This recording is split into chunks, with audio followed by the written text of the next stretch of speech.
Le jour, elle est une nourrice obéissante. Mais la nuit venue, dans la maison de ses employeurs, elle a creusé un immense sous-sol secret pour y cacher son fils. Lorsque les maîtres sont présents, son fils reste sagement enfermé dans la cave. Mais dès qu'il s'absente, il se met à rôder avec arrogance dans la maison. Il dort dans le lit des maîtres, vole en cachette les affaires de la maîtresse de maison, et va jusqu'à nourrir des pensées inavouables envers leur fille. Il se persuade qu'il devrait devenir leur gendre. La mère interrompt aussitôt ses idées folles, lui rappelle sa véritable condition, et lui dit d'apprendre la gratitude, de trouver vite un travail, afin de remercier cette riche famille qui les héberge. Mais le fils, gâté et rebelle, refuse de l'écouter. Il devient même plus audacieux. Il ose sortir en douce même quand les maîtres sont là, et épie souvent la maîtresse de maison. Heureusement, la mère le surprend toujours à temps pour l'arrêter. Mais le fils se plaint, en 20 ans, il n'a jamais touché la main d'une femme. Alors pourquoi lui interdire de simplement regarder? La mère tente patiemment de lui expliquer qu'il ne doit pas nuire à leur bienfaiteur, mais lui rétorque qu'il vit depuis toujours comme un rat dans un trou, pensant à toutes les humiliations subies avec elle depuis son enfance. La mère, rongée par la culpabilité, cesse de le blâmer. Elle se contente de lui rappeler que, s'il est découvert, il ira en prison. Elle croit qu'il se tiendra tranquille, mais il devient au contraire plus effronté. Il s'allonge sur le lit de la fille du milliardaire, mange ses sucettes entamées, et vole des objets dans la chambre de la maîtresse de maison. La mère, désespérée, ne peut que secouer la tête en silence. Un jour, l'épouse du riche découvre que certains de ses vêtements ont disparu. Elle convoque aussitôt la nourrice pour s'expliquer. Celle-ci n'a pas le temps de répondre, que la fille du maître pousse un cri depuis sa chambre. La mère accourt et découvre son fils caché sous le lit de la jeune fille. Elle croit qu'il a été découvert, mais la jeune fille s'indigne seulement de trouver une pile de mouchoirs usagés dans sa corbeille.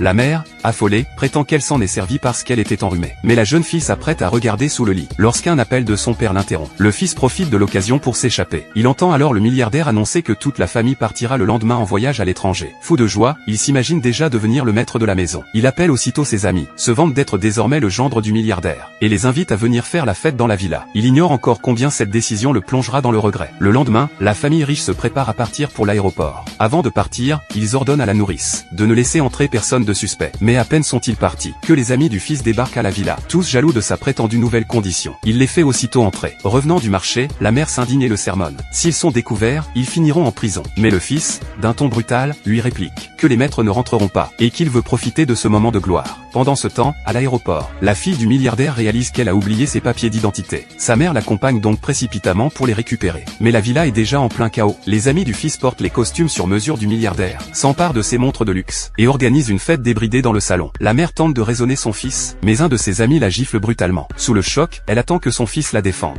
Au contraire, il approuve et déclare hypocritement qu'une servante désobéissante mérite d'être frappée. Puis il se remet à chanter et danser avec eux. Ils ignorent qu'ils vont payer très cher leurs excès, car la maîtresse de maison et sa fille sont déjà revenus à la villa.